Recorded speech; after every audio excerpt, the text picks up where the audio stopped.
యూనివర్సిటీల్లో విద్యార్థి సంఘాలకు ఎన్నికలు పెట్టాలని చెప్పేసి ఒక చర్చ, ఒక డిమాండ్ తెర మీదకొచ్చింది. అసలు యూనివర్సిటీలో నెలకొన్న సమస్యలు కావచ్చు, విద్యార్థులు నెలకొన్న సమస్యలు కావచ్చు, వాటన్నిటిని పరిష్కరించాలంటే విద్యార్థి సంఘాలే ఇవాళ రేపు ప్రశ్నిస్తున్న పరిస్థితి. వాటికి ఎన్నికలు పెట్టి అన్ని సంఘాల తరపున ఒక రిప్రజెంటేటివ్ని పెట్టాలనే చర్చ ఒకటి తెర మీదకి వచ్చింది. దానికి సంబంధించి మనం ఉస్మానియా యూనివర్సిటీకి వచ్చినాం. విద్యార్థులను అడిగి తెలుసుకుందాం. విద్యార్థి సంఘాలు ఇక్కడ విద్యార్థులు ఉంటారు, విద్యార్థి సంఘాల నాయకులు ఉంటారు. వాళ్ళని అడిగి తెలుసుకుందాం అసలు ఏమనుకుంటున్నారు. యూనివర్సిటీలో విద్యార్థి సంఘాలకు ఎన్నికలు పెట్టాలన్నా వద్దా? అంటే ఒకవైపు విద్యార్థి సంఘాలకు ఎన్నికలు పెడితే ఉద్రిక్త వాతావరణం వస్తుంది, మళ్ళీ ఘర్షణ వాతావరణం నెలకొంటుంది అని చెప్పేసి గత కొంతకాలంగా జార్జ్ రెడ్డి హత్య తర్వాత దాన్ని ఆపినది మనకు తెలుసు.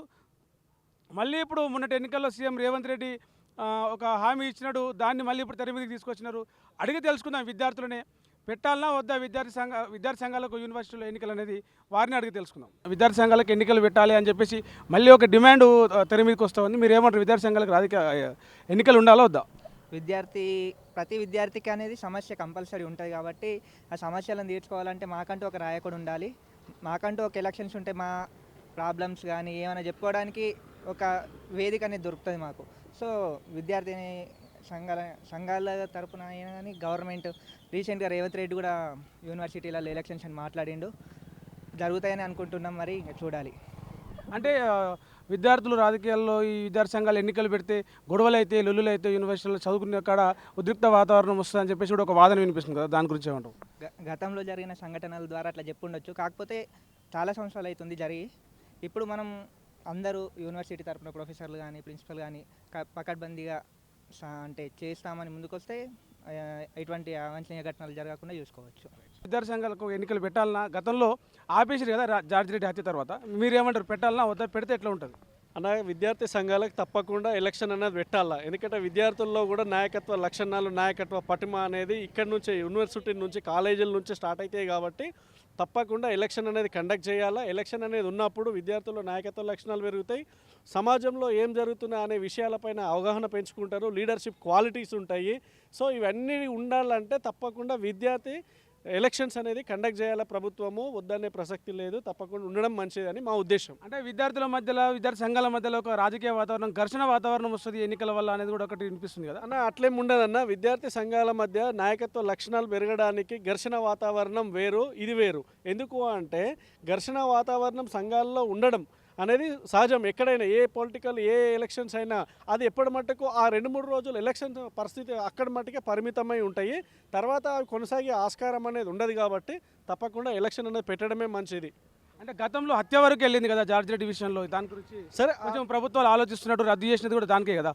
అయితే ఇంతకుముందు సరే జార్జ్ రెడ్డి విషయం అది జరిగింది అని అంటే దాని వెనుక కొన్ని వేరే శక్తులు కూడా పనిచేసి అనేది ఒక నానుడి ఉంది కాబట్టి దాన్ని ఒకటే బూచి చూపించి ఈ విద్యార్థి సంఘాలు ఎలక్షన్ అనేది పెట్టకపోవడం అనేది మంచి పద్ధతి కాదు.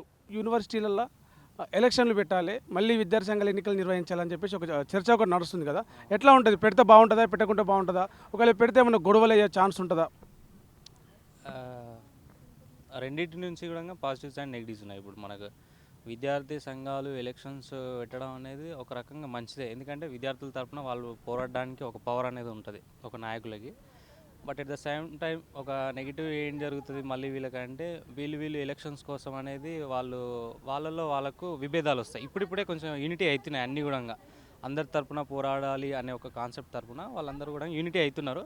బట్ ఇప్పుడు ఎలక్షన్స్ అనేసరికి మళ్ళీ వాళ్ళు డివైడ్ అయిపోయి మా నాయకుడు అని ఒక్కొక్క యూనియన్ నుంచి ఒక్కొక్కరు నిలబడడం, మళ్ళీ వాళ్ళ మధ్య విభేదాలు రావడం అనేది జరుగుతాయి. అంటే ఒక నాయకుడు అనేది విద్యార్థి దశ నుండి తయారవుతాడు. ఇట్లా విద్యార్థి సంఘాలలో పనిచేసి విద్యార్థి సంఘాల నాయకుడు అయి ఉంటే రాష్ట్రాన్ని పరిపాలించాల్సి వచ్చినా, దేశాన్ని పరిపాలించాల్సి వచ్చినా ఒక సమర్థత అనేది ఉంటుంది అంటారు కదా.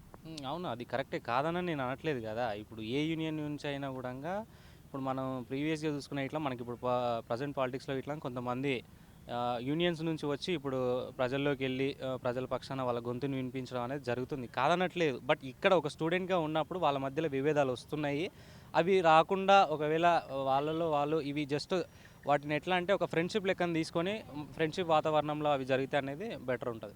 విద్యార్థి సంఘాలు ఎన్నికలు పెట్టాలన్నా వద్దా? పెడితే ఎట్లా ఉంటుంది? ఏం ఉపయోగం ఉంటుంది విద్యార్థులకి? గతంలో ఇక్కడ ఇంతకుముందు ఎలక్షన్స్ ఉండే, మళ్ళీ అవి అంటే ఎందుకో రక్తపాతాలు జరిగినాయని మళ్ళీ దాన్ని బ్యాన్ చేశారు గవర్నమెంట్. అయితే ఇప్పుడు మళ్ళీ విద్యార్థి సంఘాలు అంటే ఒక స్టూడెంట్ ఎలక్షన్ పెట్టాలని మళ్ళీ ఒక ప్రపోజల్ సార్స్కి ఇస్తున్నారు. అయితే ఏదైనా ఒక సమస్య వచ్చినప్పుడు హాస్టల్లో అనేక గొంతులు అడిగే బదులు ఏదైనా ఒక గొంతుక అది ఇక్కడ స్టూడెంట్స్ విద్యార్థి నుంచి అడిగితే బాగుంటుంది. విద్యార్థి ఎలక్షన్స్ పెట్టడం మంచిదే, కానీ ఈ ఉస్మానియా యూనివర్సిటీని మొదటగా క్లోజ్డ్ క్యాంపస్గా మార్చాలి. అవుటర్స్ వచ్చి అనేక రాజకీయాలు చేస్తూ ఉన్నారు. ఇక్కడ ఉన్న స్టూడెంట్స్ తప్ప బయట ఉన్నటువంటి వాళ్ళే ఎక్కువ రాజకీయాలు చేస్తున్నారు. కాబట్టి విద్యార్థి ఎలక్షన్లు అనేటివి పెట్టడం మంచిదే, కానీ ఇప్పటివరకు ఉన్నటువంటి కొన్ని విద్యార్థి సంఘాలు మిళితమైనవి ఒక్క దగ్గరికైనా. మళ్ళీ ఈ సంఘాల వల్ల ఇప్పుడు ఈ ఎలక్షన్స్ వల్ల అవి మళ్ళీ డివైడ్ అయ్యే అవకాశం ఉంది. కాబట్టి ఈ విద్యార్థి ఎన్నికలు పెట్టడం మంచిదే, కానీ కొన్ని కఠినమైనటువంటి నిర్ణయాలు తీసుకోవాలి. విద్యార్థి ఎవరైతే స్టూడెంట్ ఎలక్షన్స్కి ఎన్నుకోబడుతున్నారో, ఎవరైతే నిలబడుతున్నారో వాళ్లకు కొన్ని పరిమితులు విధించాలి. ఆ పరిమితులలో వాళ్ళు ఉంటేనే ఇక్కడ విద్యార్థి ఎలక్షన్లు పెట్టడం మంచిది. ఆ పరిమితి దాటితే ఇక్కడ ఒక్కరిదే రాజ్యం అయ్యే అవకాశం ఉంది. కాబట్టి విద్యార్థి ఎలక్షన్స్ పెట్టడం అనేది మంచి నిర్ణయం. అది స్టూడెంట్స్లో నాయకత్వ లక్షణాలకు ఉపయోగపడుతుంది. మనము సెంట్రల్ యూనివర్సిటీలో, ఇఫ్లూ యూనివర్సిటీలో జరుగుతున్నాయి. అక్కడ ఎందుకు జరుగుతున్నాయి అంటే అక్కడ మంచి వాతావరణం ఉన్నది, క్లోజ్డ్ క్యాంపస్ ఉన్నది. కానీ ఇక్కడ ఉస్మానియా యూనివర్సిటీలో అనేకమైనటువంటి మీరు చూస్తే ఇక్కడ ఎన్నో కార్లు వస్తూ ఉన్నాయి, బైకులు వస్తూ ఉన్నాయి, ఇక్కడ యాక్సిడెంట్స్ జరుగుతూ ఉన్నాయి.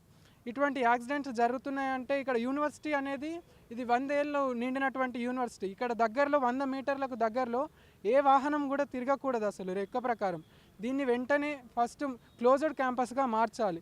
అట్లాంటి సమస్యలు అన్నీ కూడా చర్చించాలన్నా, అట్లాంటి సమస్యల మీద ప్రశ్నించాలన్నా ఒక సంఘం అవసరం కదా, ఒక విద్యార్థి సంఘాలకు సంబంధించిన ఒక ప్రతినిధి అవసరం కదా. అందుకే విద్యార్థి సంఘాలకు ఎన్నికలు పెట్టాలని డిమాండ్ రోజు రోజుకు పెరుగుతూ ఉన్నది.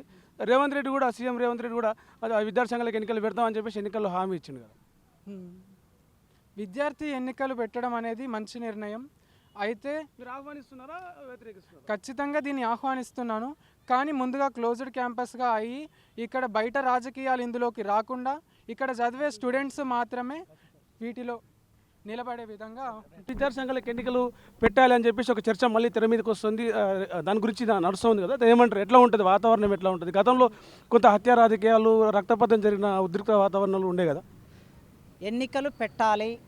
ఎన్నికలు పెట్టడం మూలంగా విశ్వవిద్యాలయాలు మరింతగా ప్రజాస్వామీకరించబడతాయి. ఎన్నికలు నిర్వహించటం మూలంగా విద్యార్థులు మేధోశక్తి పెరుగుతుంది. ఎన్నికలు నిర్వహించటం మూలంగా రాజకీయాల్లోకి కొత్త నీరు వస్తుంది. కొత్త నీరు రావటం కాకుండా చట్టసభల్లో ఒక నిర్మాణాత్మకమైన చర్చ జరుగుతుంది. ఇప్పుడు చట్టసభల్లో ఉన్నటువంటి వాళ్ళు సమాజం మీద, సబ్జెక్టు మీద అవగాహన లేకుండా జస్ట్ వ్యక్తిగత ఆరోపణలతో చట్టసభలు నడుస్తూ ఉన్నాయి. కనుక విద్యార్థులకి విశ్వవిద్యాలయ స్థాయిలోనే, కాలేజ్ స్థాయిలోనే వివిధ అంశాల మీద అవగాహన ఉండి రాజకీయాలు తెలిసి ఉంటే రేపు వాళ్ళే చట్టసభలోకి వస్తే మంచిగా దేశం బాగుపడుతుంది. కనుక రేవంత్ రెడ్డి గారు ఆయనే ప్రకటించాడు విద్యార్థి సంఘ ఎన్నికలు జరగాలని. నేను కోరుకుంటున్నాను. ఆయన ప్రకటన వెంటనే అసెంబ్లీలో ఇంతకుముందు ఉన్నదే, అది 89లో దాన్ని బ్యాన్ చేశారు. ఆ జివో తీసేసి ఎన్నికలు నిర్వహించుకోండి అని చెప్పేసి అన్ని యూనివర్సిటీలకు ఇచ్చేస్తే, కొత్త జివో తీసేస్తే ఎన్నికలు జరుగుతాయి. చిన్న విషయం అది. ఇప్పటికీ ప్రస్తుత పరిస్థితుల్లో విద్యార్థి సంఘాలన్నీ కూడా ఒక ఐక్యవేదిక పెట్టుకొని కొంత యూనిటీ తోటి పనిచేస్తూ ఉన్నాయి విద్యార్థి సమస్యల మీద. ఈ విద్యార్థి ఎన్నికల వల్ల మళ్ళీ ఏ సంఘానికి ఆ సంఘం విడిపోయే అవకాశాలు కూడా ఉన్నాయి కదా. అయితే విద్యార్థి సంఘాలు కొన్ని ఐడియాలజీతో పనిచేస్తాయి. వివిధ సంఘాలు వాటికి ఐడియాలజీ ఉంటుంది. ఆ ఐడియాలజీతో పనిచేసే విద్యార్థి సంఘాలు ఉండవలసిందే, వాటి పని అవి చేస్తాయి. కానీ ఏ ఐడియాలజీతో సంబంధం లేకుండా ఉండే విద్యార్థులు ఉంటారు. యూనివర్సిటీ బాగుపడాలి, సమాజం బాగుపడాలనుకునే జనరల్ విద్యార్థులు ఉంటారు. ఈ జనరల్ విద్యార్థుల నుంచి రిప్రజెంటేషన్ వస్తుంది బయటికి. ఆ రిప్రజెంటేషన్ వచ్చినప్పుడు వాళ్ళే వీసీ దగ్గరైనా, రిజిస్టర్ దగ్గరైనా, ప్రిన్సిపాల్ దగ్గరైనా వాళ్ళు వెళ్ళి మాట్లాడి ఒక ప్రతినిధి బృందంగా ఏర్పడే అవకాశం ఉంటుంది. వాళ్ళ సమస్యలు వాళ్ళే పరిష్కరించుకోగలుగుతారు. హాస్టల్ సమస్యలైనా, కాలేజ్ సమస్యలైనా. మనకి సెంట్రల్ యూనివర్సిటీలో ఎన్నికలు నడుస్తున్నాయి, ఇప్పటికీ ప్రశాంతంగా నడుస్తున్నాయి. ఏ గొడవలు లేవు, ఏ హత్యలు లేవు. కనుక ఒకప్పుడు విపరీతమైన ఐడియాలజీ ఘర్షణ ఉన్న రోజుల్లాగా ఇప్పుడు ఏం లేదు. కనుక విద్యార్థి సంఘాలకి ఎన్నికలు నిర్వహిస్తే బాగుంటుందనేది నేను భావిస్తున్నాను. అంటే మిగతా ఎన్నికల్లాగానే అధికారంలో ఉన్న పార్టీ కావచ్చు, కొంత బలంగా ఉన్న రాజకీయ పార్టీలు కావచ్చు, విద్యార్థి సంఘాల ఎన్నికలు ప్రభావితం చేసి అనుకుంటారా? ఇప్పుడు అవకాశం ఉందా? ఇప్పుడు ఆ పరిస్థితి లేదు. విద్యార్థులు బాగా చదువుకుంటున్నారు, చైతన్యవంతంగా ఉన్నారు. ఎవరు ఎందుకు చేస్తున్నారో వాళ్ళకి తెలుసు. ఏ రాజకీయ పార్టీలకు అనుకూలంగా మారే పరిస్థితి లేదు. విద్యార్థి సంఘం ఎన్నికలు లేకపోతేనే విశ్వవిద్యాలయాలు రాజకీయ పార్టీలకి అనుకూలంగా మారే ప్రమాదం ఉంది. ఎన్నికలు ఉంటేనే స్వతంత్రంగా స్వయం ప్రతిపత్తితో అటానమస్ బాడీస్గా ఉంటాయని నేను కోరుకుంటున్నాను. విద్యార్థి సంఘాలకు ఎన్నికలు ఉండాలన్నా వద్దా? ఉండాలంటే ఎందుకు ఉండాలి, ఉండొద్దు అంటే ఎందుకు ఉండొద్దు? ఎందుకు ఉండాలంటే విద్యార్థులు మన సమస్యలు ఏమైనా చెప్పాలంటే ప్రిన్సిపాల్కైనా ఇక ఏజెంట్ ఏమైనా ఉండాలంటే ఏ సమస్యలు అంటే ఒక విద్యార్థి ఉంటే అండ్ రిప్రజెంటేషన్గా ఒక విద్యార్థి పోయి ఒక నాయకుడు పోయి మా కళాశాలలో మా హాస్టల్లో అని సమస్యలు ఉన్నదని చెప్తారు. సో అంటే మళ్ళీ ఒకవేళ విద్యార్థి సంఘాలకు ఎన్నికలు పెడితే వాళ్ళు వీళ్ళు అని చెప్పేసి విద్యార్థి సంఘాల మధ్యలో కొట్లాటలు లొల్లులు వస్తాయి అని చెప్పేసి కూడా కొంతమంది దాన్ని వద్దని చెప్పేసి అని ఒక అభిప్రాయం చెప్తున్నారు. అది కరెక్ట్ అంటారా, రైట్ అంటారా? తప్పు. ఎందుకంటే ఎవరైనా ఏ సంఘాలైనా బయటగా మాట్లాడతారని లోపల అక్కడ పోయి ఎవరు మాట్లాడరు. సో విద్యార్థి సంఘాలు ఉంటాయి, విద్యార్థులు డైరెక్ట్ గవర్నమెంట్ విద్యార్థి సంఘాలు ఉంటాయి. అందువలన విద్యార్థులు ఏజెంటా ఉంటే గవర్నమెంట్ కూడా అందరు ఏం చెప్తున్నారు, ఏం చేస్తున్నారు, కళాశాల సమస్యలు ఏమున్నాయి, బయట ఏం జరుగుతుంది, లోపల ఏం జరుగుతుంది, విద్యార్థి సంఘాలు ఉంటే ఏజెంటా అలాగుంటుంది. మనం ఈ సంఘాలు ఉంటే రాజకీయ వివరంగా వాళ్ళ కోసం వాళ్ళ సవాళ్ళ కోసం మాట్లాడతారని కోరుతున్నాను. విద్యార్థి సంఘాలకి మళ్ళీ ఎన్నికలు నిర్వహించాలని చెప్పేసి ఒక చర్చ నడుస్తుంది కదా, తెరపైకి డిమాండ్ వచ్చింది. ఎన్నికలు నిర్వహిస్తే బాగుంటుందా, పెట్టకపోతే బాగుంటుందా? ఒకవేళ నిర్వహిస్తే వచ్చే సమస్యలు ఏంటి, పెట్టకపోతే నెలకొన్న ఎట్లా సమస్యలు పెండింగ్లో ఉంటున్నాయి? యూనివర్సిటీలో ఎన్నికలు నిర్వహించాలని అందరం కోరుకుంటాం, పెట్టాల్సిందే. కానీ దానికి ఉన్న సమస్యలు ఉంటాయి, ఎందుకంటే ఇది మల్టీ డైమెన్షన్లో ఉంటాయి ఇష్యూస్. ఇక్కడ చాలా ప్రాంతాలకు వెళ్ళి వస్తారు. ఫస్ట్ ఇక్కడ ఉన్న అకాడమిక్ వాతావరణం సెట్ కావాలి, ఇక్కడ ఉన్న విద్యార్థులకు ఫెలోషిప్లు కావాలి, ఒక బిల్డింగ్స్ కావాలి మంచివి, హాస్టల్ వసతి ఉన్న తర్వాత ఇవన్నీ ఆలోచిస్తే బాగుంటాయి. కానీ ఎవరో కొద్దిమంది ప్రొఫెసర్ల వ్యక్తిగత అవసరాల కోసం, స్వార్థం కోసం కాదు. ఫస్ట్ ఏంది, పిల్లలు కాలేజీ రావాలి, అక్కడ ఒక ఆలోచన విధానం నేర్చుకోవాలి, ఉపాధ్యాయులతో విద్యార్థితో ఒక రిలేషన్ ఏర్పడాలి. రిలేషన్ ఏర్పడిన తర్వాత సైద్ధాంతిక స్పష్టత ఏర్పడాలి. తను లెఫ్ట్ వింగ్ ఉంటారు, రైట్ ఉంటారు, అంబేద్కర్ రైట్ ఉంటారు, లేకపోతే ఒక పార్టీ లైన్ ఉంటారు, ఫస్ట్ తెలిసిన తర్వాత ఎలక్షన్ పెడితే బాగుంటుంది. కానీ ఏందో కూడా వ్యక్తిగత అవసరాల కోసం ఈరోజు వందల సంఘాలు ఏర్పాటు చేసుకొని అన్ని ఉండడం వల్ల కొన్ని సమస్యలు ఏర్పడతాయి. దాంట్లో అంటే విద్యార్థి సంఘాల ఎన్నికల మధ్య విద్యార్థుల మధ్య ఘర్షణ వాతావరణం వస్తుంది. గతంలో కొట్లాటలు జరిగినాయి, హత్యలు కూడా ఉస్మాన్ యూనివర్సిటీలో జరిగినాయి. దానివల్లనే 89లో ఇక్కడ విద్యార్థి సంఘాల ఎన్నికలు బ్యాన్ చేసినారు. సో మళ్ళీ ఇప్పుడు ఆ పరిస్థితులు లేవు, కొంచెం నిర్వహిస్తే బాగుంటుంది అనేది కొంతమంది రాజకీయ నాయకులు కావచ్చు, విద్యార్థులు కూడా ఆ అభిప్రాయం వ్యక్తం చేస్తూ ఉన్నారు. దాని గురించి ఏమంటారు? అది అనేది ఒక చిన్న ఇష్యూ అప్పుడు జరిగింది, జార్జ్ రెడ్డి గారు ఉన్నప్పుడు జరిగింది. అది విషయమే కాదు, పెట్టాలంటే పెట్టొచ్చు. కానీ ఇప్పుడు జేఎన్యూలో గొడవలు జరగట్లేదు. మొన్న బీజేపీ వచ్చిన తర్వాత ఏబీ పాలు పోయి ఎస్ఎఫ్ఐలు రాడ్డు పట్టుకుని కొట్టే సందర్భాలు ఉన్నాయి కదా, ఎన్నో జామమీలు ఉస్మానియాలో దాడులు జరిగినాయి. అయినా ఎన్నికలు ఆపుతున్నారు. అది సమస్య కాదు. కాకపోతే ఇక్కడ ఒక ఐడియాలజికల్ ఫ్రేమ్వర్క్ జరిగిన తర్వాత ఎలక్షన్ పెడితే బాగుంటుంది. ఇక్కడ యూనివర్సిటీలలో విద్యార్థి సంఘాలకు ఎన్నికలు నిర్వహించాలనే చర్చ ప్రధానంగా ఇప్పుడు రాష్ట్రంలో నడుస్తూ ఉంది. పెడితే ఎట్లా ఉంటుంది, పెట్టకపోతే ఎట్లా ఉంటుంది? ఇప్పుడు విద్యార్థి సంఘాలకు ఎన్నికలు ఇప్పుడున్న పరిస్థితులు అవసరం అంటారా? మీరు చెప్పినట్టుగా విద్యార్థి సంఘాలకు ఎన్నికలు అనేటువంటిది 100% నిర్వహించాలి. ఎందుకు నిర్వహించాలంటే యూనివర్సిటీలలో అనేటువంటి ఒక విద్యార్థి సమస్యల మీద పోరాటం చేయాలన్నా, ఏదైనా సమస్యల పరిష్కారం కోసం కావాలన్నా ఖచ్చితంగా ఇలా విద్యార్థి సంఘాలకు ఎన్నికలు నిర్వహించడం ద్వారానే అది సాధ్యమవుతుంది. ఎందుకంటే ఈరోజు యూనివర్సిటీలలో విద్యార్థి సంఘాలకు ఎన్నికలు లేకపోవడం వలన విశ్వవిద్యాలయాల్లో అనేక సమస్యలు తిష్ట వేసినవి. కనీసం చెప్పుకుంటే వీసీ కావచ్చు, రిజిస్ట్రార్ కావచ్చు, ఎవరు కూడా పట్టించుకునేటువంటి పరిస్థితులలో ఇక్కడ ఉస్మాన్ యూనివర్సిటీ యంత్రాంగం లేదు, పైగా రాష్ట్ర ప్రభుత్వం కూడా వినడానికి సుముఖంగా లేదు. అదే ఒక ఉస్మాన్ యూనివర్సిటీలో విద్యార్థి సంఘాలకు ఎన్నికలు కనుక నిర్వహిస్తే విద్యార్థులే ప్రత్యక్షంగా పాల్గొని ఎన్నికలలో పాల్గొని ఒక సమర్థమైనటువంటి నాయకత్వాన్ని ఎన్నుకుంటారు. కాబట్టి అప్పుడు ప్రభుత్వాల మీద ఒత్తిడి వస్తుంది. అదేవిధంగా ఉస్మాన్ యూనివర్సిటీ యంత్రాంగం మీద కూడా ఒత్తిడి వచ్చి మన యూనివర్సిటీలలో ఉన్నటువంటి సమస్యలు అనేటువంటి ఒక శాశ్వత పరిష్కారం దిశగా వచ్చేటువంటి పరిష్కారం ఉంటుంది. కాబట్టి ఖచ్చితంగా నిర్వహించాలి. ఏదో ఇలా ఉస్మాన్ యూనివర్సిటీలో కావచ్చు, అదేవిధంగా బయట యూనివర్సిటీలలో విద్యార్థి సంఘాలకు ఎన్నికలు నిర్వహిస్తే ఏదో ఇక్కడ ఘర్షణ వాతావరణం ఉంటుందని చెప్పేసి చిన్న చిన్న కుంటి సాకులు చూపెట్టి ఇలా విద్యార్థి సంఘాలకు ఎన్నికలు నిర్వహించకుండా చేసేటువంటి కుటిల ప్రయత్నాన్ని మేము తీవ్రంగా ఖండిస్తూ ఉన్నాం. ఇప్పటికైనా రాష్ట్ర ప్రభుత్వం కావచ్చు, అదేవిధంగా ఉస్మాన్ యూనివర్సిటీ యంత్రాంగం కావచ్చు, ఖచ్చితంగా విద్యార్థి సంఘాలకు ఎన్నికలు నిర్వహించాలి. తద్వారా యూనివర్సిటీలో ఉన్నటువంటి సమస్యలు అనేటువంటి పరిష్కరింపబడుతాయి అనేటువంటి మా యొక్క ఉద్దేశం. అధికారం ఉన్నా లేకపోయినా ప్రజల మధ్య ఉండటానికి ఆ రాజకీయాలు అనేది ఐడియాలజీ అనేది కేంద్రంగా పనిచేసింది. కాబట్టి ఇంకా కూడా అదేవిధంగా అదే పార్టీలో కొనసాగుతున్న పరిస్థితి కనిపిస్తూ ఉంది. ఇట్లా లెఫ్ట్ వింగ్లో తీసుకున్నా, రైట్ వింగ్లో తీసుకున్నా, ఇప్పుడు అనేక మంది బీజేపీకి సంబంధించిన వాళ్ళు చాలా ఏబీపీలో పనిచేసిన వాళ్ళు అనేక మంది ఉన్నారు. విద్యాసాగర్ రావు లాంటి కావచ్చు, ఇట్లా ఎమ్మెల్సీ రామచంద్ర లాంటి వాళ్ళు కావచ్చు, ఇట్లా లెఫ్ట్లో పనిచేసినా, రైట్లో పనిచేసినా, ఎక్కడ పనిచేసినా కానీ ఆ దశకంలో పనిచేసిన వాళ్ళందరూ కూడా ఒక ఐడియాలజికల్ బేస్ మీద ఉన్నారు. ఇప్పుడు చాలామంది గవర్నర్లుగా కూడా ఉన్నటువంటి పరిస్థితి కనిపిస్తూ ఉంది. కాబట్టి విద్యార్థి రాజకీయాలు అనేది విశ్వవిద్యాలయంలో విద్యార్థి ఎలక్షన్స్ ఉండడం బట్టి వాళ్ళకి ఒక స్టాండర్డ్ ఉన్నటువంటి వ్యూ కలిగినటువంటి ఐడియాలజీ ఉంటుంది. ఐడియాలజీలో మరణం ఉన్నంత వరకు కూడా అదే విధంగా పోతూ ఉంటారు. కాబట్టి అది లేకపోవడం వల్ల ఈ తెలంగాణ ఉద్యమం వచ్చిన తర్వాత ఆ జాక్ అని చెప్పేసి ఈ జాక్ అని చెప్పి ఈ జాక్ అని చెప్పేసి నిజంగా పనిచేస్తున్న బ్యానర్ ఆర్గనైజేషన్స్ అన్ని పక్కన పోయి ఈరోజు కొంత ఎలక్షన్స్ మోడ్ కావచ్చు, ఐడియాలజికల్ కావచ్చు, ఏం లేకుండా కేవలం మనీ మైండెడ్గా మాత్రమే పనిచేస్తున్నటువంటి వాళ్ళు కొద్దిమంది ఉన్నటువంటి వాస్తవము. కాబట్టి ఇట్లాంటి జాకులన్నీ కూడా పోవాలంటే తప్పనిసరిగా విద్యార్థుల కోసం పనిచేసేటువంటి బ్యానర్ ఆర్గనైజేషన్ చాలా ఉన్నాయి. వాళ్ళు క్షేత్రంలో విద్యార్థి సంఘాల సంబంధించిన క్షేత్రంలో ఉండేటోళ్ళు. కాబట్టి ఇట్లా ఎలక్షన్స్ పెట్టడం వల్ల తిరిగి వాళ్ళే వస్తారు. కాబట్టి యూనివర్సిటీ సంబంధించిన దాంట్లో మంచి తీసుకున్నా చెడు తీసుకున్నా అనేక నిర్ణయాలు కావచ్చు, స్టాండింగ్ కమిటీ నిర్ణయాలు కావచ్చు, ఎగ్జిక్యూటివ్ కమిటీ నిర్ణయాలు కావచ్చు, స్టూడెంట్ వాయిస్ పోవడానికి తప్పనిసరిగా స్టూడెంట్ సెలక్షన్స్ అనేది తప్పనిసరి ఉన్నాయి. కాబట్టి క్లాస్ రిప్రజెంటేటివ్ కావచ్చు, స్టూడెంట్ రిప్రజెంటేటివ్ కావచ్చు, తప్పనిసరిగా అక్కడ ఉండాలి. యూనివర్సిటీ బాగోగులు కావచ్చు, విద్యార్థుల బాగోగులు కావచ్చు మాట్లాడటం కోసం తప్పనిసరిగా స్టూడెంట్ సెలక్షన్స్ అనేది తప్పనిసరిగా నిర్వహించాలని చెప్పేసి ప్రభుత్వానికి కూడా మేము విజ్ఞప్తి చేస్తూ ఉన్నాం. అయితే ఇందులో ఇంకొక విషయం ఏం చెప్పదలుచుకున్నా అంటే, యూనివర్సిటీలో నడిచేటువంటి ఏదైతే ఉన్నదో అది విద్యార్థి సంఘాలు విద్యార్థి సమస్యలపైన కొట్లాడేటువంటి సంఘాలుగానే ఉండాలి.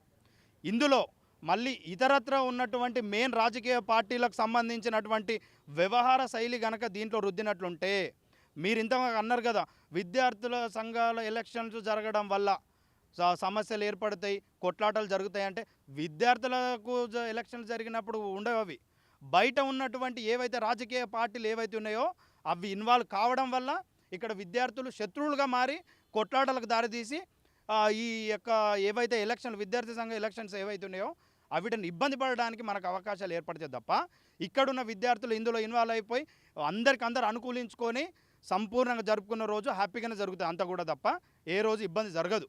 ఎందుకంటే గతంలో చాలా చూసినాం, ఏదైతే రాజకీయ పార్టీలు ఇన్వాల్వ్ అయి ఉన్నటువంటి ఉన్నాయో అవి మాత్రమే గొడవలు అయినాయి తప్ప మిగతా ఏ సంఘాలు కూడా గొడవలు పెట్టుకొని ఎలక్షన్ జరుపుకునే దాఖలాలు లేవు. ఇది ఈ సందర్భంగా నేను తెలియజేసుకుంటున్నా.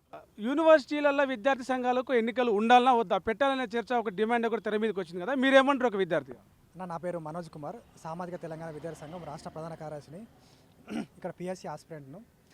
అయితే ఇందాక మనోళ్ళు చెప్పినట్టు ఖచ్చితంగా విద్యార్థి సంఘాల ఎన్నికలు అనేది యూనివర్సిటీలో నిర్వహించాలి. ఎందుకోసం అంటే ఇప్పుడు మనం సెంట్రల్ యూనివర్సిటీ కావచ్చు, ఢిల్లీ యూనివర్సిటీ కావచ్చు, జేఎన్డీ లాంటి పెద్ద పెద్ద యూనివర్సిటీలలో విద్యాసంఘాల యూనివర్సిటీ ఎన్నికలు జరుగుతాయి. జరిగి అక్కడ ఉన్న విద్యార్థుల సమస్యలు ప్రభుత్వ దృష్టి కావచ్చు, వీసీ దృష్టి కావచ్చు, ఇలాంటి ఒక వారధిగా ఈ విద్యార్థి ఎన్నికలు అనేది పనిచేస్తాయి. ఎన్నుకున్న వ్యక్తులను, విద్యార్థి సంఘాల నాయకులను వాళ్ళు వీసీతో మాట్లాడడం కావచ్చు, అడ్మిషన్తో మాట్లాడడం కావచ్చు, ఇవన్నీ ఉంటాయి. కాబట్టి ఇలాంటి సమస్యల పరిష్కారం కోసం, విద్యార్థి సమస్యల పరిష్కారం కోసం అంటే ఇప్పుడు అడ్మిషన్ వచ్చి విద్యార్థుల పరిస్థితి తెలుసుకోలేడుగా, కాబట్టి విద్యార్థులే వాళ్ళ తరఫున పోరాటం చేస్తారు. కాబట్టి వాళ్ళు ప్రతినిధిగా వాళ్ళు ఉంటారని ఈ సందర్భంగా తెలియజేస్తున్నారు. కాబట్టి ఇలాంటి మంచి విషయాల కోసం, యూనివర్సిటీలో ఒక మంచి వాతావరణం కోసం, అలాగే యూనివర్సిటీలో జరుగుతున్న అవినీతిని బయట తీయడం కోసం కూడా, అంటే అక్రమాల అవినీతి జరగకుండా కూడా ఈ ఎలక్షన్స్లో ఎన్నుకున్న ప్రతినిధులు గట్టిగా పనిచేస్తారని తెలుపుతున్నాను. గతంలో విద్యార్థి సంఘాల ఎన్నికలకు సంబంధించి రాజకీయ పార్టీలు ఇన్వాల్వ్ కావడం వల్ల విద్యార్థి సంఘాల మధ్యలో ఘర్షణలు వచ్చినాయి. ఒక రకమైన వాతావరణం ఏర్పడి హత్యా రాజకీయాలకు ఉద్రిక్త వాతావరణానికి కారణమైనవి. ఇప్పుడు అలా జరిగే పరిస్థితి లేదు. విద్యార్థి సంఘాల మధ్యలో మంచి స్నేహపూర్వక వాతావరణం ఉన్నది. విద్యార్థి సంఘాలకు ఎన్నికలు పెడితే కూడా స్నేహపూర్వక వాతావరణంలోనే ఓన్లీ విద్యార్థి సంఘాలు మాత్రమే పాల్గొని ఎన్నికలను సక్సెస్ చేసుకుంటాం, విద్యార్థుల సమస్యలు పరిష్కరించే దిశగా ముందుకెళ్తామని చెప్పేసి ఓయూలో కొంతమంది విద్యార్థి సంఘాల నాయకులు విద్యార్థులు చెప్తా ఉన్నారు. విద్యార్థి సంఘాల ఎన్నికలను విద్యార్థులందరూ కూడా ఆహ్వానిస్తూ ఉన్నారు. మరి చూడాలి ప్రభుత్వం ఎలాంటి నిర్ణయం తీసుకుంటుందో. కెమెరామెన్ అజర్తో ప్రవీణ్ సుంకరి, తొలి వెలుగు, హైదరాబాద్. ప్రపంచంలో ఏ మూల ఏ క్షణం ఏం జరుగుతుందో వేగంగా తెలుసుకోవడానికి తొలి వెలుగు వాట్సాప్ ఛానల్ని ఫాలో చేయండి.